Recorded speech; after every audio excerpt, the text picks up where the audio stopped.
Donc, nous allons parler de l'histoire de l'Église. On fait le numéro 1, c'est-à-dire la période qui va de 2000 ans avant Jésus-Christ jusqu'à 1500 ans avant Jésus-Christ. Donc, moins 2000, moins 1500.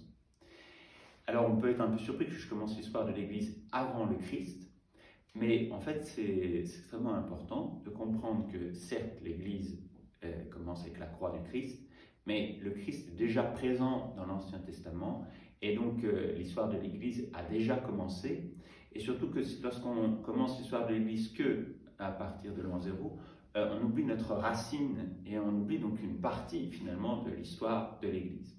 Donc on va vraiment commencer avec l'Ancien Testament, ça nous permet d'ailleurs de découvrir l'Ancien Testament, et aussi c'est important parce que l'histoire de l'Église, ça va être valable toutes les fois qu'on va en parler, c'est pas l'histoire d'une institution, c'est pas l'histoire d'une société ou d'une masse, c'est l'histoire de personnes qui participent au lien intime d'alliance entre l'humanité du Christ et Dieu. L'histoire de l'Église, c'est l'histoire de personnes qui sont intimement reliées par amour, dans l'amour à Dieu, mais qui ne se sont pas fabriqués ce lien, c'est un don que Dieu leur a donné, ils ont été choisis par Dieu, et ils participent, consciemment ou inconsciemment, à ce lien intime entre Jésus et Dieu le Père. Alors, l'histoire de l'Église commence avec Abraham. D'ailleurs, à la messe, nous disons toujours « Notre Père Abraham », c'est le premier. Abraham, c'est moins 2000. Donc, Abraham vit dans l'actuel Irak, et il vit au cœur de la plus ancienne civilisation de l'histoire de l'humanité. Cette civilisation est assez particulière, c'est une civilisation où sont nés les États, c'est la civilisation où est née l'écriture, surtout pour faire payer les impôts, c'est une civilisation où est née l'oppression économique et l'esclavage en masse, c'est une civilisation qui cherche à dominer les autres peuples, c'est une civilisation sédentaire, c'est une civilisation qui est extrêmement nouvelle dans l'histoire de l'humanité, puisque avant l'humanité vivait de manière nomade et vivait avec peu de structure et pas d'État du tout. Et donc au moment où naît Abraham, cette civilisation qui existe seulement en Inde, en Irak et en Égypte, et ces trois pôles sont reliés, existe déjà depuis plusieurs milliers d'années. Abraham naît là, c'est très intéressant. Et je vous invite à lire, si vous voulez chercher plus, un livre de Scott, un universitaire américain, qui s'appelle Homo Domesticus, qui permet de bien comprendre ce qui se joue de l'histoire de l'humanité à ce moment-là. Et alors, l'histoire de l'Église commence non pas avec une idée d'un être humain, ou l'initiative, ou un désir d'un être humain, même si c'est Abraham.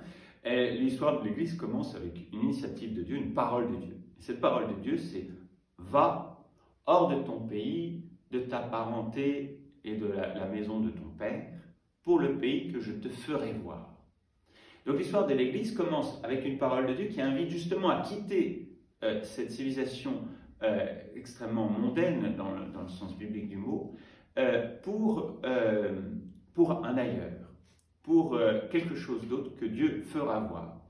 Et ce pays que Abraham verra, c'est en fait une image de cette vie avec Dieu, de la vie intime avec Dieu, que l'être humain cherche finalement.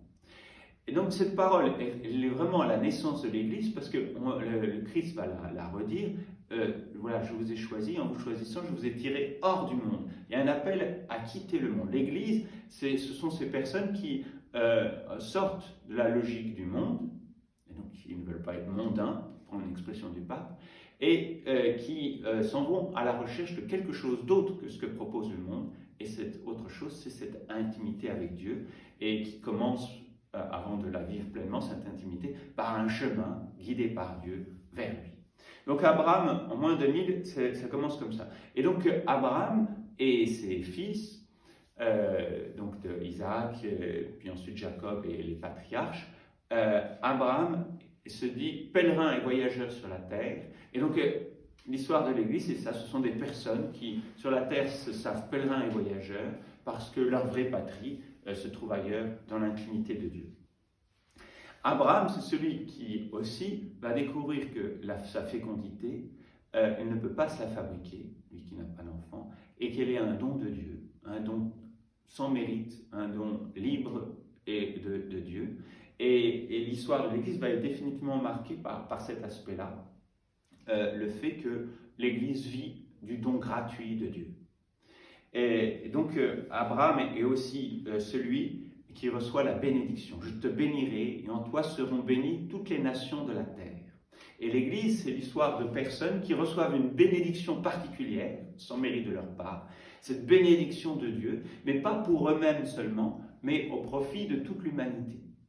Et cette bénédiction marque l'identité des membres de l'Église parce qu'ils ont ce sentiment profond d'être des bénis, d'être protégés, que Dieu veille tout spécialement sur eux. Ils ne savent pas pourquoi eux, ils ne savent pas pourquoi ils ont été choisis, mais ils savent que ce choix et cette bénédiction n'est pas seulement pour eux. Alors voici comment commence l'histoire de l'Église, mais les fils d'Abraham, Jacob et les 12 patriarches, donc ses arrière-petits-enfants, vont partir en Égypte. Ils partent en Égypte à cause d'une famine. Ça correspond à une période particulière de l'histoire que l'on connaît, c'est la période où on se trouve entre le Moyen Empire et le Nouvel Empire en Égypte, où des peuples qu'on appelle Hyksos, qui sont des peuples nomades et pasteurs comme la famille d'Abraham, entrent massivement en Égypte et vont même dominer l'Égypte.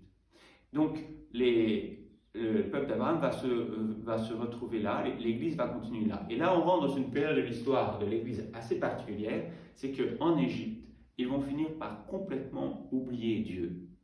Et lorsque va arriver le Nouvel Empire, et donc de nouveaux pharaons qui sont issus réellement de l'Égypte, ils vont mettre en esclavage les enfants d'Abraham.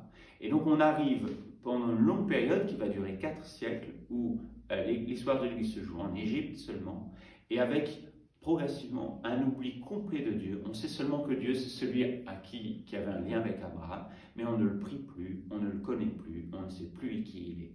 Et l'histoire de l'Église va vivre parfois des périodes comme ça, alors pas aussi profondément, mais pendant des siècles. Dieu est oublié, mais Dieu tient tout en sa main et sait se faire connaître à nouveau.